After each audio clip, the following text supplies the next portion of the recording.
Hello friends, welcome to சேசு சமையல் தமிழ். இன்னைக்கு நம்மளோட சேனல்ல ரொம்பவே அட்டகாசமா இருக்கிற ஒரு குழம்பு ரெசிபி தான் பார்க்க போறோம். மீன் குழம்பு யாரெல்லாம் சாப்பிட மாட்டீங்களோ அவங்க இந்த குழம்பை ட்ரை பண்ணி பாருங்க. இதோட சுவை நாக்குல எப்பவுமே இருந்துட்டே இருக்கும். அந்த அளவுக்கு டேஸ்டியான குழம்பு தான். வாங்க பார்க்கலாம். அதுக்கு முன்னாடி நீங்க இப்பதான் ஃபர்ஸ்ட் டைம் நம்மளோட சேனலை பார்க்குறீங்கன்னா நம்மளோட சேனலை சப்ஸ்கிரைப் பண்ணி பக்கத்தில் இருக்கிற பெல் ஐக்கானையும் கிளிக் பண்ணிடுங்க. வாங்க இப்போ வீடியோக்குள்ளே போகலாம். இந்த ரெசிபி செய்கிறதுக்கு நான் ஒரு வாழைக்காய் எடுத்து வச்சுருக்கிறேன். இந்த வாழைக்காய் இந்த ரெசிபிக்கு போதுமானதாக இருக்கும். அதுக்கு முதல்ல நம்ம இந்த வாழைக்காயை தோலை எடுத்துகிட்டு கட் பண்ணி எடுத்து வச்சுக்கலாம். நான் ஃபஸ்ட்டு இதுக்கு இந்த ரெண்டு சைட்லேயும் இருக்கிறத நம்ம கட் பண்ணி எடுத்துடலாம். அது தேவையில்லை. இப்போ நம்ம மேலே இருக்கிற தோலெல்லாம் எடுத்துடலாம். தோல் ரொம்ப ஆழமாக எடுக்கணுன்ற அவசியம் இல்லை, மேலாட்டி எடுத்தால் கூட போதும். இப்போ இதை நம்ம கட் பண்ணி எடுத்துக்கலாம். இதை கொஞ்சம் ஸ்லாண்டிங்காக வச்சு க்ராஸாக கட் பண்ணி எடுத்திங்கன்னா நம்மளுக்கு சாப்பிட்றதுக்கு மட்டும் இல்லை, பார்க்குறதுக்குமே அதோட மீனோட துண்டுகள் மாதிரி இருக்கும். அதுக்காக தான் நான் இப்போ இந்த வாழைக்காயை மீன் துண்டுகள் போலவே கட் பண்ணி எடுத்து வச்சுருக்கிறேன். இந்த வாழைக்காய் பாருங்கள், நான் இப்போ கட் பண்ணியிருக்கிற ஷேப்பை பாருங்கள், அப்படியே மீனோட துண்டு போலவே இருக்குது. இந்த மாதிரி கட் பண்ணி எடுத்துக்கோங்க. இது கொஞ்சம் நல்லாவே விளைஞ்ச வாழைக்காய், அதனால இது நம்ம கட் பண்ணும்போது பாருங்கள் அதில் கொஞ்சம் நார் இருக்குது. இந்த நாரெல்லாம் நம்மளுக்கு தேவையில்லை. நீங்கள் கட் பண்ணி முடித்ததும் அதில் இருக்கிற நாரெல்லாம் எடுத்துடுங்க. இப்போ இதை தண்ணியில் போட்டு சைடில் வச்சிடலாம். இந்த டைமில் நம்ம ஒரு நெல்லிக்காய் அளவுக்கு புளியை தண்ணியில் ஊற வைக்கலாம். இதுக்கு ரொம்ப அதிகமாக புளி தேவைப்படாது, ஓரளவுக்கு பார்த்துக்குங்க. கொஞ்சம் கம்மி சைஸ் புளியே போதுமானதாக இருக்கும். இதை ஊற வச்சு சைடில் வச்சுட்டு நம்ம தண்ணியில் போட்டு வச்சுருந்தோம்ல வாழைக்காய், அதை இப்போது தண்ணியை வடித்து எடுத்துகிட்டு வந்துடலாம். ஏன்னா நம்ம இதை கொஞ்சம் ரோஸ்ட் பண்ணிட்டு தான் அதுக்கப்புறம் தான் குழம்புல சேர்க்க போகிறோம். அதனால் இதை கொஞ்சம் மேரினேட் பண்ணி வச்சிடலாம். அதுக்கு நான் 1 ஸ்பூன் அளவுக்கு சில்லி பவுடரும், ஒரு 1/4 ஸ்பூன் அளவுக்கு மஞ்சள் தூளும், 1/4 ஸ்பூன் கரம் மசாலா, ஒரு 1/4 ஸ்பூன் அளவுக்கு உப்பு, இதெல்லாம் சேர்த்து நம்ம இதை நல்லாவே மிக்ஸ் பண்ணி வச்சிடலாம். எல்லா பீஸ்லேயும் படுற மாதிரி கொஞ்சம் நல்லாவே மிக்ஸ் பண்ணிக்கோங்க. ஆல்ரெடி தண்ணியில் போட்டு வச்சுருந்ததுனால அதுலேயே கொஞ்சம் தண்ணி இருக்கிற மாதிரி இருக்கும். ஸோ நம்மளுக்கு மசாலா நல்லா தான் ஒட்டும்.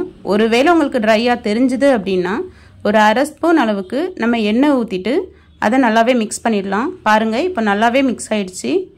இதை இப்போ சைடில் வச்சிடலாம். இந்த டைமில் நம்ம ஒரு கடாய் அடுப்பில் வச்சுட்டு அதில் ஒரு 2 ஸ்பூன் அளவுக்கு எண்ணெய் சேர்த்துக்கிறேன். எண்ணெயை சேர்த்துட்டு நான் ஒரு 8 பல்லு பூண்டு போட்டுக்கிறேன். பூண்டு பற்கள் கொஞ்சம் சின்னதாக இருக்கிறதுனால நான் 8 பல்லு சேர்த்துருக்குறேன். நீங்கள் ஒருவேளை உங்கள்கிட்ட இருக்கிறது கொஞ்சம் பெருசாக இருந்ததுன்னா ஒரு 5-6 சேர்த்தா போதுமானதாக இருக்கும். இது கொஞ்சம் ப்ரௌன் ஆகட்டும். இப்போ நான் ஒரு 2 மீடியம் சைஸ் வெங்காயத்தை பொடியாக நறுக்கி எடுத்து வச்சுருக்கிறேன். இதை சேர்த்து நம்ம வதக்கி விட்டுக்கலாம். இதுவுமே கொஞ்சம் நல்லாவே ப்ரௌன் ஆகிறது வரைக்கும் நம்ம வதக்கிக்கலாம். பாருங்கள், இந்த ஸ்டேஜ் இதுக்கு சரியாக இருக்கும். இந்த டைமில் நான் ஒரு 2 தக்காளியை பொடியாக நறுக்கி வச்சுருக்கிறேன். இப்போ அந்த தக்காளியை சேர்த்துக்கலாம். தக்காளியை சேர்த்து அதை நல்லாவே வதக்கி விடுங்க. தக்காளி வதங்கும்போது நம்ம இதில் கொஞ்சமாக உப்பு சேர்த்துக்கிட்டோன்னா அந்த தக்காளி நல்லாவே சாஃப்டாக மசிஞ்சு வெந்து வரும். அதுக்காக நான் ஒரு 1/4 ஸ்பூன் அளவுக்கு இதில் உப்பு சேர்த்துருக்கேன். உப்பு சேர்த்து இதை நம்ம வதக்கி விட்டுறலாம். இப்போ ஒரு தட்டு போட்டு மூடி ஸ்டவ்வை கொஞ்சமாக ஸ்லோ பண்ணிவிட்டு விட்டிங்கன்னா தக்காளி வெங்காயம் அடி பிடிக்காமல் நல்லா சாஃப்டாக வெந்து வரும். நீங்கள் ஒரு வாட்டி ஓப்பன் பண்ணி மிக்ஸ் பண்ணி விட்டு பாருங்கள், ஏன்னா அடி பிடிச்சிருக்குதான்னு செக் பண்ணிக்கோங்க. இப்போ பாருங்கள், நல்லாவே சாஃப்ட் ஆகிடுச்சு. இந்த டைமில் நம்ம குழம்பு மிளகாய்த்தூள் சேர்த்துக்கலாம். நான் இதுக்கு சேர்த்துருக்கிற மிளகாய்த்தூள் நம்ம வீட்டிலலாம் மீன் குழம்புலாம் வைக்கிறதுக்காக நம்ம வீட்டில் அரைச்சி வச்சுருப்போம்ல மிளகாய்த்தூள், அதுதான் சேர்த்துருக்குறேன். நான் ஒரு 2 ஸ்பூன் அளவுக்கு சேர்த்துருக்கேன். அதை கொஞ்சம் அதில் வதக்கி விட்டுட்டு நம்ம அப்போவே புளி ஊற வச்சு வச்சோம்ல, அந்த புளியை கரைச்சி இதில் சேர்த்துக்கலாம். இப்போது அதை அப்படியே கொஞ்சம் மிக்ஸ் பண்ணி விட்டுட்டு நம்மளுக்கு இந்த குழம்புக்கு எவ்வளோ தண்ணி தேவைப்படுதோ அந்த தண்ணியையும் இந்த ஸ்டேஜில் நம்ம சேர்த்துக்கலாம்.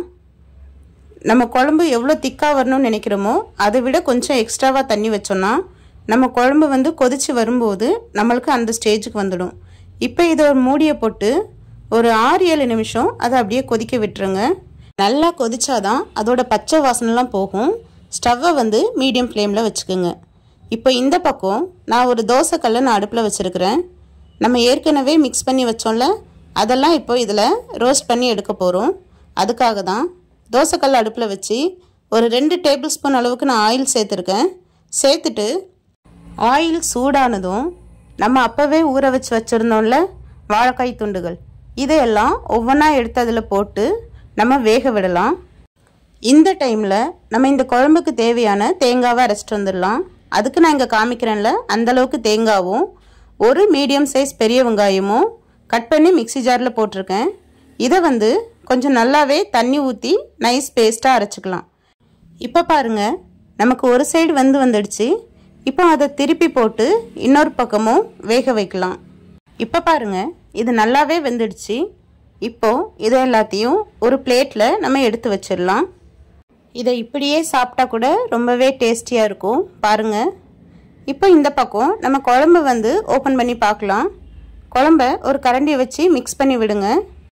இப்போ பாருங்கள், குழம்பு கொஞ்சமே திக்காகி வந்திருக்கு. இந்த டைமில் நம்ம தேங்காய் அரைச்சி வச்சோம்ல, அந்த தேங்காய் பேஸ்ட்டும் தேங்காவும் வெங்காயமும் சேர்த்து அரைச்சி வச்சிருந்தோம்ல, அந்த பேஸ்ட்டை வந்து இதில் சேர்த்துக்கலாம். சேர்த்து நல்லா மிக்ஸ் பண்ணி விட்டுட்டு இந்த குழம்புக்கு தேவையான உப்பை வந்து இந்த ஸ்டேஜில் நம்ம ஆட் பண்ணிக்கலாம். ஆட் பண்ணிவிட்டு மூடி போட்டு மூடி வச்சு ஒரு 5 நிமிஷம் கொதிக்க விடுங்க. அது நல்லாவே சுண்டி வரும். அந்த ஸ்டேஜில் நம்ம வாழைக்காயை சேர்த்துக்கலாம். இப்போ பாருங்கள், நல்லாவே திக்கான ஸ்டேஜுக்கு வந்துடுச்சு. இந்த ஸ்டேஜில் நம்ம வாழைக்காய் துண்டுகளை சேர்த்தா சரியாக இருக்கும். இப்போ நம்ம ஃப்ரை பண்ணி எடுத்து வச்சுருக்குறோம்ல, இந்த வாழைக்காயெல்லாம் இதில் சேர்த்துடலாம். ஒவ்வொன்றா சேர்த்துக்குங்க, அப்படின்னா நம்மளுக்கு உடையாமையும் இருக்கும். நம்ம சாப்பிடும்போது மீன் மாதிரி முழு துண்டாகவே நம்மளுக்கு கிடைக்கும். இப்போ எல்லாத்தையும் நம்ம சேர்த்தாச்சு. சேர்த்து முடிச்சுட்டு கரண்டியை வச்சு ரொம்பவே ஸ்லோவாக கொஞ்சம் மிக்ஸ் பண்ணி விடுங்க. மிக்ஸ் பண்ணி விட்டுட்டு ஒரு மூடியை போட்டு ஒரு 2 நிமிஷம் கொதிக்க விடுங்க. அப்போ நம்மளோட குழம்பு வந்து தயாராகிடும். இப்போ இந்த டைமில் நான் அந்த பக்கம் ஸ்டவ்வில் ஒரு சின்ன வானொலி வச்சுட்டு அதில் ஒரு 2 ஸ்பூன் அளவுக்கு எண்ணெய் சேர்த்துருக்கேன். நம்ம இதுக்கு ஒரு சின்னதாக ஒரு தாளிப்பு கொடுக்கலாம். நான் தாளிப்பு கொடுக்கும்போது அந்த குழம்போட ஃப்ளேவர் வந்து இன்னுமே அதிகமாக இருக்கும். இப்போ இதில் எண்ணெய் சூடானதும் ஒரு 1/2 ஸ்பூன் அளவுக்கு கடுகு சேர்த்துருக்குறேன். 1/4 ஸ்பூன் வெந்தயம் சேர்த்துருக்குறேன்.